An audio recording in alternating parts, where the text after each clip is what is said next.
आज तक रेडियो सुनता है सारा जहां।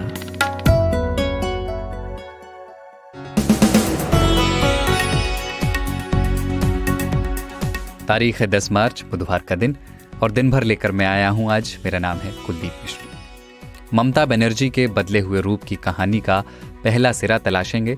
चंडी पाठ कर रही हैं ममता, खुद को ब्राह्मण कह रही हैं, हिंदू कह रही हैं, लेकिन हैरानी क्यों है इस बात पर? ये कहानी तो थोड़ी पुरानी है। और उत्तराखंड के मुख्यमंत्री त्रिवेंद्र सिंह रावत को उनका कार्यकाल पूरा होने से 1 साल 9 दिन पहले बदल दिया गया। स्थानीय संगठन की नाराजगी थी और आज कुर्सी मिल गई तीरथ सिंह रावत को। इसके बहाने आज बात करेंगे कि किन किन प्रदेशों में अलग अलग कारणों से बीजेपी अपना चेहरा बदल सकती है। सिर्फ असम ही नहीं है जो चर्चा में है। और फिर चलेंगे हरियाणा, जहां अविश्वास प्रस्ताव के बहाने कांग्रेस किसान आंदोलन का बेनिफिट जमीन पर उतारने की कोशिश कर रही है। हुड्डा भी जानते हैं कि अविश्वास प्रस्ताव का क्या होना था, वही हुआ। खट्टर सरकार नहीं गिरी, लेकिन कोशिश क्या थी कांग्रेस की? पॉलिटिक्स बारीक ब्यूरो में बसती है, उसकी बात करेंगे। और फिर आखिर में तमिलनाडु और पुडुचेरी की बात होगी। आज पूरा स्टेट बुलेटिन हो गया।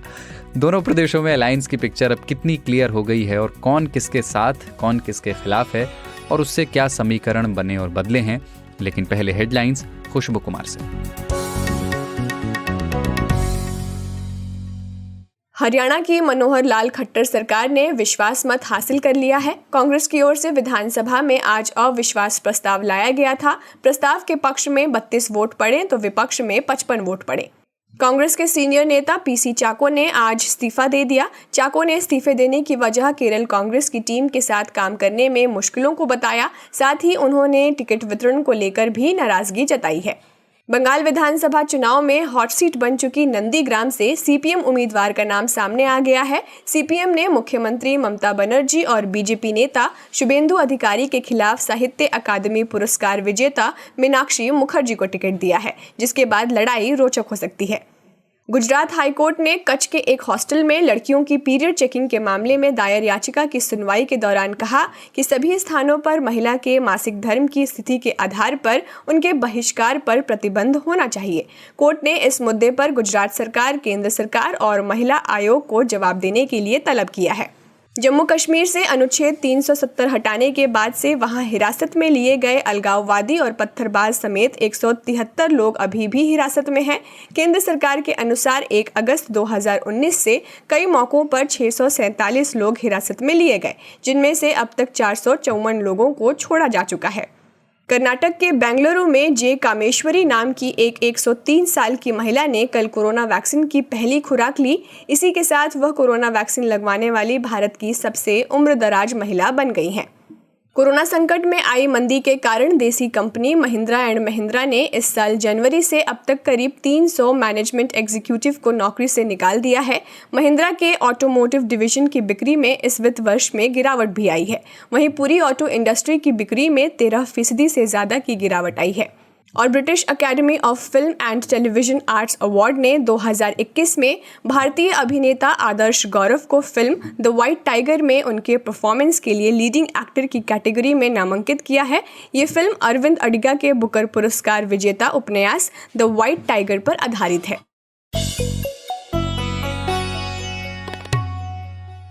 आज तक रेडियो पर यह है शाम का न्यूज एनालिसिस दिन भर, और मैं हूं कुलदीप मिश्र। पश्चिम बंगाल में चुनाव एकदम मुहाने पर आकर खड़े हैं और लोग कह रहे हैं कि मुख्यमंत्री ममता बनर्जी कुछ बदली सी नजर आ रही हैं। आज उन्होंने नंदीग्राम से अपना नॉमिनेशन फाइल किया रोड शो के बाद, और उससे पहले वो एक 1000 साल पुराने मंदिर में गईं। और इसके पहले कल उन्होंने बीजेपी को चैलेंज करते हुए कहा कि वो ब्राह्मण हैं और ब्राह्मण को न सिखाया जाए कि हिंदू होना क्या होता है। उन्होंने मंच से एक रैली के मंच से चंडी पाठ किया। ये वो ममता बनर्जी हैं जिन पर बीजेपी मुस्लिम अपीजमेंट करने का आरोप लगाती रही है। क्या ये बदलाव नया है? इसके सिरे तलाशेंगे, लेकिन जो रिएक्शन आ रहे हैं पहले वो सुनिए। बीजेपी नेता और मंत्री गिरिराज सिंह।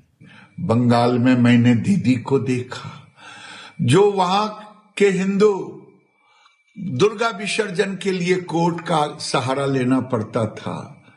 उनके मंत्री पिछले चुनाव में फरीद कहते थे डॉन के अखबार को, ये देखिए कलकत्ते में भी कराची है।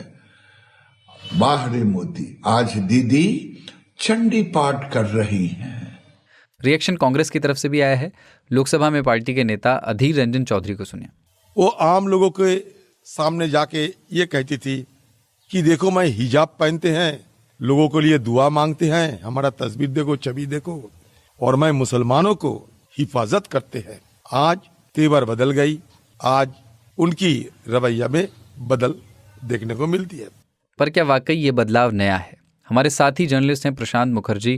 प्रशांत अभी पश्चिम बंगाल में कुछ दिन गुजार कर आए हैं और अभी कुछ दिनों में फिर रवाना हो रहे हैं। प्रशांत, ममता बनर्जी अपने नॉमिनेशन से पहले मंदिर जाती हैं, चंडी पाठ करती हैं, हिंदू बतलाती हैं खुद को। ठीक है, टोकनिज्म है, चुनाव है, लेकिन ममता बनर्जी के कॉन्टेक्स्ट में बहुत सारे लोग इसको एक शिफ्ट की तरह महसूस कर रहे हैं। तो पहले इसी पर बात करें कि ये शिफ्ट है भी या नहीं है, या नया है कि पुराना है। कुलदीप, आप जो सवाल पॉइंट कर रहे हैं बहुत जाहिर सा सवाल है और समझना बहुत ज़रूरी है कि स्टेम कहाँ से करता है, मतलब ये उत्पन्न कहाँ से होता है, आता कहाँ से है। तो पश्चिम बंगाल में जब पहली बार सच्चर कमेटी की रिपोर्ट जारी की जाती है और उसके बाद रंगनाथ मिश्रा कमेटी की रिपोर्ट आती है, जिसको उस वक्त की वामपंथ सरकार मानती है, उसमें पश्चिम बंगाल के अंदर मुसलमानों की दयनीय स्थिति को दिखाया जाता है। जो 34 साल का वामपंथ का शासन होता है, उसमें मुस्लिम्स के अंदर कोई मिडिल क्लास इमर्ज नहीं करता है। इसके बाद ममता बनर्जी जब सत्ता में आती हैं तो वो मुस्लिम्स का जो शिफ्ट है वो पूरी तरह देखने को मिलता है। पहली बार उनके साथ बड़े चंक ऑफ मुस्लिम्स वोट मिलते हैं जब 2009 में वो लोकसभा चुनाव में बड़ी उपलब्धि हासिल करती हैं। 2011 के चुनाव में वो पूरी तरह से शिफ्ट हो जाता है, वो फर्दर कंसोलिडेट करता है और ममता बनर्जी को बड़ी बहुमत मिलती है। वहाँ से ममता बनर्जी ये तय करती हैं कि ये जो शिफ्ट हुआ है मुस्लिम वोट्स का, इस पर वो कैसे कैपिटलाइज कर जाएं। ममता बनर्जी ने बहुत क्लिनिकली इसको डिवाइस किया और उसके बाद मुस्लिम समुदाय को फ़ायदा पहुंचाने के लिए उन्होंने कई सारे कदम भी उठाए। उन कदमों में 2012 में कोर्ट के ऑर्डर से एक वक्फ बोर्ड का ऑर्डर आता है। उस ऑर्डर के बाद मुस्लिम क्लरिक्स को और मदरसास को स्पेशल एड देने की बात शुरू होती है और वो देना शुरू कर देती है सरकार। इसके अलावा बहुत सारे लोगों को बड़े पदों पर, इंपॉर्टेंट पदों पर बिठाया जाता है। हाँ, लेकिन अब ये अगर शिफ्ट हो रहा है तो ये क्यों है? हाँ बिल्कुल, तो मैं आपको पीछे का बैकग्राउंड इस वजह से दे रहा था ताकि मैं इसको एक्सप्लेन कर सकूं। और साल 2019 का जो लोकसभा चुनाव होता है, वहाँ आप देखते हैं कि एक बड़ा झटका ममता बनर्जी को लगता है और उस चुनाव में एक और बड़ी चीज़ होती है कि मुस्लिम कंसोलिडेशन फर्दर हो जाता है, लेकिन हिंदू वोट्स उनसे इतर हो जाते हैं।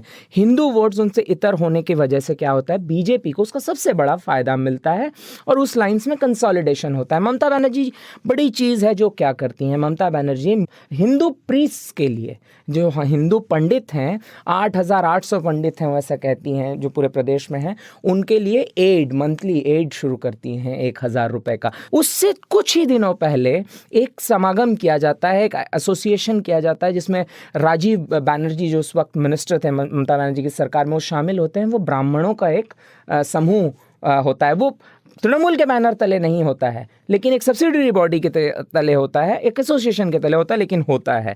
इसके अलावा हिंदी भाषी लोग जो वहाँ पर एक बड़ी तादाद में हैं, जो ज़्यादातर हिंदू हैं, मुस्लिम भी हैं कुछ हिंदी भाषी, बट हिंदू बड़ी तादाद में हैं, जो बीजेपी की तरफ गए हैं। तो ममता बनर्जी हिंदी दिवस के दिन एक मैसेज देती हैं, स्लम्स में जाके हिंदी में बात करती हुई नजर आती हैं ममता बनर्जी। दूसरा, दुर्गा पंडाल्स को एड दिया जाना। तो पश्चिम बंगाल में दुर्गा पूजा एक बहुत बड़ा त्यौहार होता है। इसके अलावा दुर्गा पंडाल्स में जो बिजली की सप्लाई होती है उसमें 25% टैरिफ को कट कर देती हैं। तो ये सारे स्टेप्स ये बहुत पहले से चलता है। 2019 का लोकसभा चुनाव में हार, और हार के बाद ये सारे one by one after the other होता जाता है। तो ये शिफ्ट पहले का है, भले आरोप आज लग रहे हैं। प्रशांत, यहीं पर बिल्कुल सही समय है मेरा अगला सवाल इंसर्ट करने का। जो बात कही जाती थी कि बीजेपी का जो हिंदुत्व का नैरेटिव है, ये बात कही जाती थी कि एक समय वो सिर्फ नॉर्थ इंडिया के लिए है। फिर जब उसका एक्सटेंशन भी हुआ तो ये कहा गया कि जिन 2-3 जगहों पर ये नैरेटिव नहीं चलेगा, वो एक तो द्रविडियन स्टेट्स हैं साउथ के और दूसरा पश्चिम बंगाल। लेकिन ममता का सॉफ्ट हिंदुत्व के संकेत देना, उस ओर जाना, क्या इस बात का एक्नॉलेजमेंट नहीं है कि हिंदुत्व का नैरेटिव अब जोर पकड़ चुका है पश्चिम बंगाल में, उसे भी एक्सेप्ट किया जा रहा है? थोड़ा हिस्ट्री में जाके अगर हम देखें तो पार्टीशन का जो बैगेज है वो पश्चिम बंगाल भी झेला था।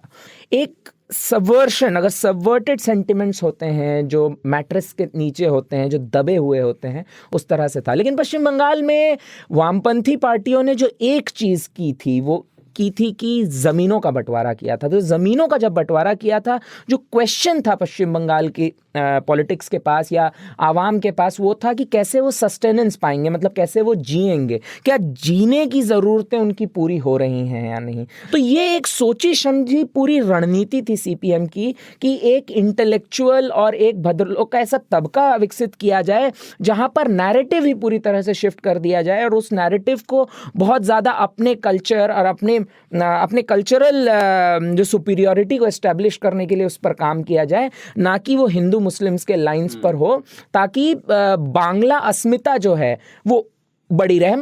लेकिन 2011 के बाद जब अपीजमेंट, अगर हम उसको कहें या उसको जैसे भी आप देख लें, इसमें मेरा कोई पर्सनल ओपिनियन नहीं है, लेकिन उससे एक डिवाइड बनना शुरू हुआ। और जब ये डिजेक्शन लगातार चलता आया तो 19 में जाकर वो बीजेपी के टुवर्ड्स कंसोलिडेट होता दिखा। जब सबसे पहले ममता बनर्जी ने गोरखालैंड की आंदोलन को हवा दी थी, उसके बाद कामतापुर के आंदोलन को हवा दी थी, आज वो काम बीजेपी कर रही है। अमित शाह जो रैली अटेंड करते हैं उसमें कामतापुरी झंडे लेकर शामिल होते हैं लोग, या मतुआ समुदाय की बात जो आज बीजेपी कर रही है, ममता बनर्जी कर चुकी हैं। तो ये जो प्लेइंग द सॉफ्ट कार्ड है, it is not new in Bengal, it started long back. ये थे प्रशांत मुखर्जी। कमाते हैं लेकिन बचा नहीं पाते, बचाते हैं तो उससे कमा नहीं पाते। शेयर की चाल, निवेश का हाल, बाजार का तमाशा, इकोनॉमी की भाषा, बॉन्ड, बीमा, सोना, चांदी, सबकी होती है बात, बचाते रहो नारे के साथ। हर शनिवार नितिन ठाकुर के साथ कीजिए मुलाकात अपने मनी मैनेजर से। तीरथ सिंह रावत ये उस व्यक्ति का नाम है जिसकी किस्मत अचानक चमक गई। पहले वो सांसद थे पौड़ी से और अब उत्तराखंड के नए मुख्यमंत्री हैं। मैं तीरथ सिंह रावत ईश्वर की शपथ लेता हूं कि मैं विधि द्वारा स्थापित भारत के संविधान के प्रति सच्ची श्रद्धा और निष्ठा रखूंगा। मैं भारत की प्रभुता और अखंडता अक्षुण्ण रखूंगा। मैं उत्तराखंड राज्य के मुख्यमंत्री के रूप में अपने कर्तव्यों का श्रद्धापूर्वक और शुद्ध अंतःकरण से निर्वहन करूंगा तथा मैं भय या पक्षपात। तो एक रावत जी गए और दूसरे आ गए। त्रिवेंद्र सिंह रावत जिनकी कुर्सी गई, इनसाइड स्टोरी पर तो कयास ही लग सकते हैं, पर बीजेपी के पर्यवेक्षकों की पड़ताल और राष्ट्रीय स्वयंसेवक संघ के सर्वे में ये निकल कर आया था कि सीएम साहब की स्टाइल ऑफ फंक्शनिंग को लेकर स्थानीय संगठन और कार्यकर्ताओं में नाराजगी थी। अधिकारियों पर ज़रूरत से ज़्यादा निर्भर होने के आरोप उन पर थे और उसकी वजह से ये डर था कि 2022 के विधानसभा चुनाव अगर उनके चेहरे पर लड़े गए तो जीत की गारंटी नहीं है। इसलिए भले ही राजनाथ सिंह ने एक दिन उत्साह में कह दिया था कि एनडीए की सरकार में इस्तीफे नहीं होते, पर उत्तराखंड में एक इस्तीफा लिया गया। फिर भी ये अपने आप में दुर्लभ मौका है, क्योंकि जिसे नई बीजेपी कहते हैं, नरेंद्र मोदी, अमित शाह और जेपी नड्डा के दौर की बीजेपी, उसमें बहुत कम बार ऐसा हुआ है जब मुख्यमंत्रियों को पद से हटाया गया हो। दिवंगत मनोहर पर्रिकर को जब दिल्ली बुलाया गया था रक्षा मंत्री बनाने के लिए, तब उन्होंने मुख्यमंत्री की कुर्सी छोड़ी थी, पर वो एक किस्म से प्रमोशन था। गुजरात में आनंदीबेन पटेल को जिन भी कारणों से पद छोड़ने को कहा गया हो, लेकिन उसके बाद उन्हें भी राज्यपाल बना दिया गया था, तो वो भी प्रमोशन था। लेकिन उत्तराखंड अपनी तरह का अकेला मामला लगता है। लोग कह रहे हैं कि झारखंड में संगठन की नाराजगी के बावजूद रघुवर दास को बीजेपी ने नहीं हटाया था और उन्हीं की अगुवाई में चुनाव लड़ा और वो चुनाव बीजेपी हारी। और उस गलती से बीजेपी आला कमान ने कुछ सबक लिए हैं जिसको वो अब दोहराना नहीं चाहती। लेकिन ये सबक क्या उत्तराखंड के अलावा कुछ और प्रदेशों में भी दिख सकते हैं? कौन से ऐसे प्रदेश हैं जहां आने वाले विधानसभा चुनावों में बीजेपी अपने मुख्य चेहरे को, प्रधान चेहरे को, जिसकी अगुवाई में चुनाव लड़ा जाता है, भले ही उसको सीएम फेस डिक्लेयर किया जाए या नहीं, उसको बदल सकती है? कम से कम चर्चाएं जहां शुरू हो गई हैं। ये सवाल हमने पूछा इंडिया टुडे टीवी में national affairs editor Rahul Srivastava से।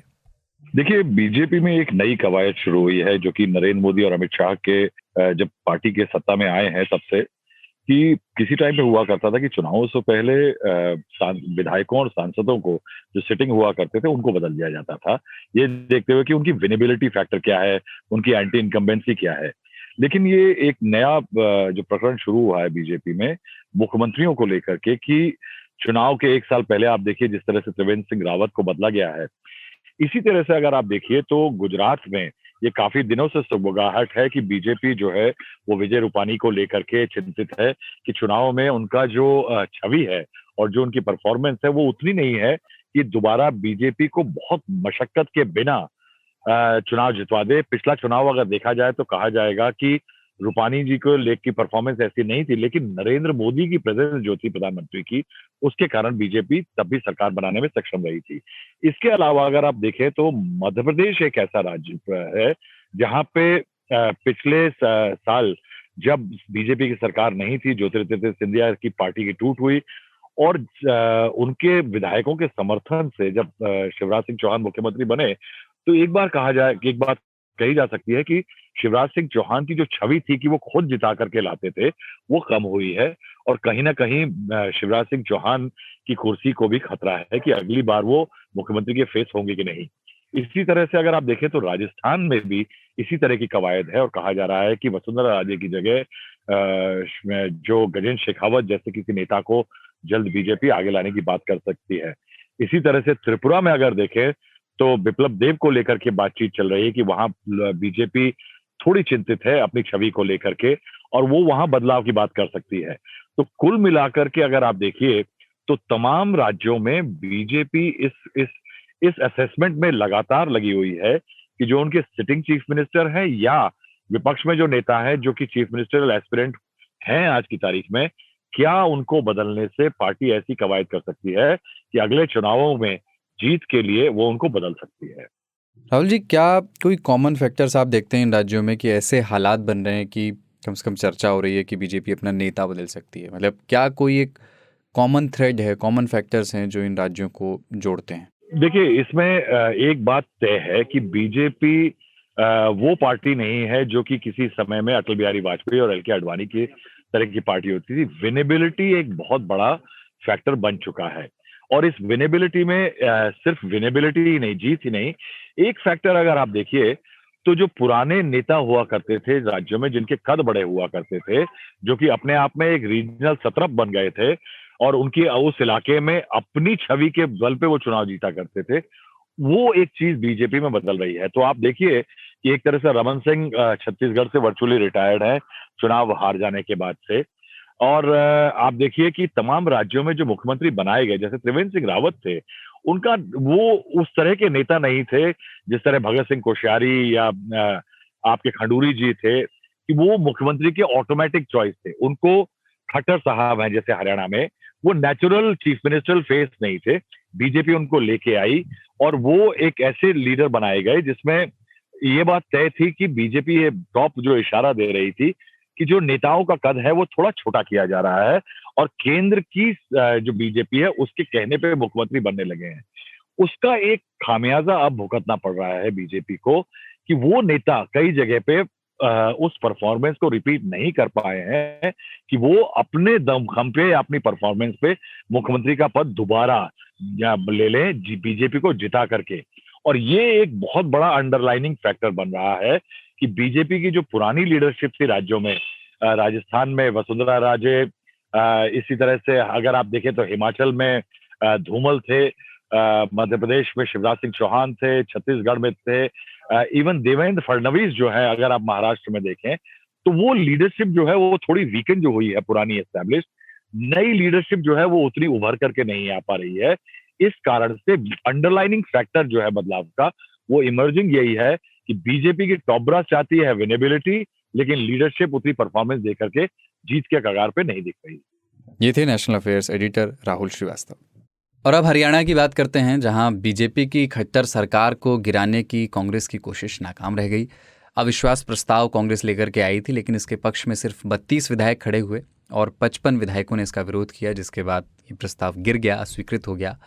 हालांकि ये अंदाज़ा लगाना मुश्किल नहीं था कि इस नो कॉन्फिडेंस मोशन का नतीजा क्या होना है, इसलिए मुख्यमंत्री खट्टर भी सदन में निश्चिंत दिखाई पड़ रहे थे और बशीर बद्र का शेर पढ़ते हुए नजर आए। वो मुखालफत से मेरी शख्सियत संवरती है, आलोचना के बारे में कह रहा हूं कि मुखालफत से मेरी शख्सियत संवरती है। मैं दुश्मनों का बड़ा एहतराम करता हूं।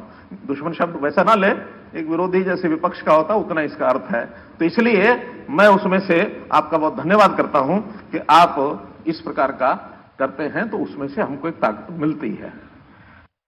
तो बीजेपी सरकार को कोई खतरा ये अविश्वास प्रस्ताव पैदा नहीं कर सका। कांग्रेस नेता भूपेंद्र सिंह हुड्डा ये बात जानते होंगे, गणित इतना भी मुश्किल नहीं होता और वो राजनीति के पुराने खिलाड़ी हैं। फिर ये मोशन क्यों लाया गया, क्या रणनीति थी, क्या साधने की कोशिश थी इसके पीछे, ये समझने के लिए हमने बात की हरियाणा की राजनीति की नब्ज समझने वाले सीनियर जर्नलिस्ट अजयदीप लाठर से। हम अपना इस किसान आंदोलन के बहाने हम अपनी राजनीति को चमकाएं। कांग्रेस ने वो एक कोशिश की, बखूबी कोशिश की, लेकिन कि कांग्रेस के पास 30+2 यानी 30 कांग्रेस के और 2 अन्य विधायक जो निर्दलीय हैं या किसी भी पार्टी से संबंध रखने वाले हो सकते हैं।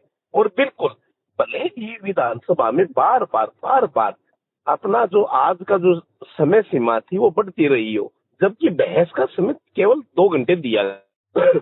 इस सारे तारतम्य के बीच अगर कांग्रेस के सिर्फ 32 वोट ही हरियाणा विधानसभा में बचे हैं तो आप समझ सकते हैं कि कांग्रेस के यहाँ हरियाणा में अल्ले पल्ले कुछ नहीं था। मुझे नहीं लगता कि इस मामले में कांग्रेस के आला जो हाईकमान है उससे कोई बातचीत हुई हो। इस मामले में भूपेंद्र सिंह हुड्डा जो नेता प्रतिपक्ष है विधानसभा के अंदर, ज्यादती करके और अपनी मंशा से अपने स्व विवेक से अविश्वास प्रस्ताव लाने का उन्होंने कोशिश की है। क्योंकि इस हरियाणा के अंदर देखो, आप जब किसी एक राज्य के अंदर किसी मौजूदा सरकार के खिलाफ अविश्वास प्रस्ताव लेकर आते हैं, आपकी पार्टी हाईकमान की ओर से अभी तक कोई बयान नहीं आया है। भले ही उनका आज प्रस्ताव गिर भी गया, लेकिन हम प्रस्ताव लेकर आ रहे हैं, हम हरियाणा में ऐसा एक प्रस्ताव लेकर आएंगे। इस तरीके के बयान हमें हमेशा जो केंद्रीय पदाधिकारी उनसे सुनने को मिलते रहे हैं, चाहे वो किसी भी राज्य का मामला हो। लेकिन हरियाणा के मामले में इस तरीके का कोई भी बयान राहुल गांधी जी, सोनिया गांधी जी या कांग्रेस के केंद्रीय हाईकमान की ओर से नहीं आया। कहीं ना कहीं भूपेंद्र हुड्डा वो इस मामले में अपने खुद के विवेक पे हरियाणा में एक माहौल बनाने की कोशिश की, लेकिन वो जिस तरीके से ये अविश्वास प्रस्ताव लेकर आए और वो उनके मुंह गिर गया। तो अजयदीप जी, सरकार तो बच गई, लेकिन किसान आंदोलन के कॉन्टेक्स्ट में दुष्यंत चौटाला की पार्टी है जेजेपी, जो सहयोगी भी है बीजेपी की सरकार में, उसके लिए किसान आंदोलन क्या मुश्किलें पैदा कर रहा है और क्या चैलेंजेस इस किसान आंदोलन की वजह से अगले चुनाव में जेजेपी के सामने होंगे? देखिए, हरियाणा में जो अगला विधानसभा चुनाव होगा वो हमारे देश के लोकसभा चुनाव के एकदम बाद होगा। 2024 में लोकसभा चुनाव होता है, तो हरियाणा के अंदर विधानसभा चुनाव सितंबर, अक्टूबर, नवंबर 2024 में होगा। जेजेपी किसी विधायक ने आज भले ही बयानबाजी कुछ भी रही हो, विधानसभा के अंदर जब नो कॉन्फिडेंस मोशन चल रहा था उसके अंदर किसी ने भी हरियाणा सरकार या इस गठबंधन सरकार के खिलाफ बयानबाजी नहीं की। तो कहीं ना कहीं इससे मुझे लगता है कि वो लोग अपने आप को, अपने हित को जेजेपी में सुरक्षित समझे हुए हैं। लेकिन जिस तरीके से किसान आंदोलन के बाद हरियाणा के अंदर मुख्यमंत्री या उप मुख्यमंत्री का हेलीकॉप्टर उतरने नहीं दिया गया, बीजेपी और जेजेपी के विधायक अपने गांव के अंदर किसी शादी में नहीं, अपने इलाके के अंदर, अपने हल्के के अंदर किसी शादी में नहीं जा सकते, किसी मातम पुरसी में नहीं जा सकते। और उस स्थिति में अगर इस तरह का अविश्वास प्रस्ताव आया और वो सब उसके मतलब हरियाणा सरकार को बचाने के लिए, बीजेपी और जेजेपी की सरकार को बचाने के लिए साथ खड़े हैं, तो मुझे लगता है कि उन्होंने दूरगामी चीजें सोची हुई हैं और उन्हें खुद पता है, इस बात का आभास है उन्हें कि हमारे चुनाव 2024 में होंगे। आज 2021 का शुरुआती दौर है, हम मार्च के महीने में बैठे, लंबा समय है, करीब 3 साल से ज्यादा का समय बचा हुआ है। उन्हें लगता है कि तब तक कोई नया मुद्दा आ सकता है, इसलिए वो लोग खुलकर अपनी गठबंधन सरकार के खिलाफ उन्होंने मतदान नहीं किया, न उसके खिलाफ उन्होंने विधानसभा में आज कुछ बोला। ये थे हरियाणा के सीनियर जर्नलिस्ट अजयदीप लाठर। आज तक रेडियो, आजतक.in/रेडियो, ये हमारा पता है, लेकिन हम आपके पसंदीदा ऑडियो प्लेटफॉर्म्स पर भी हैं। Google podcast, Apple podcast, Spotify, Jio Saavn जैसे ठिकानों पर भी आप हमें सुन सकते हैं। और अगर YouTube आपकी पसंदीदा जगह है तो वहां पर भी हमें सब्सक्राइब कीजिए। आज तक रेडियो, सुनता है सारा जहां। अब जब इतने प्रदेशों की बात कर लिए तो साउथ इंडिया की भी कर लेते हैं। एक्टर से नेता बने विजयकांत की पार्टी है डीएमडीके, जिन्होंने हाल ही में एआईएडीएमके बीजेपी अलायंस का साथ छोड़ दिया, यानी एनडीए अलायंस छोड़ दिया। और उसका कारण ये बताया कि सीटों पर सहमति नहीं बन पाई। दूसरी खबर इस बीच यहाँ से ये आई कि एएमएम के जो शशिकला के भतीजे दिनाकरण की पार्टी है, उसने असद उद्दीन ओवैसी की पार्टी एआईएमआईएम के साथ हाथ मिला लिया है। तो एमआईएम 3 सीटों पर चुनाव लड़ेगी, ऐसी खबरें हैं।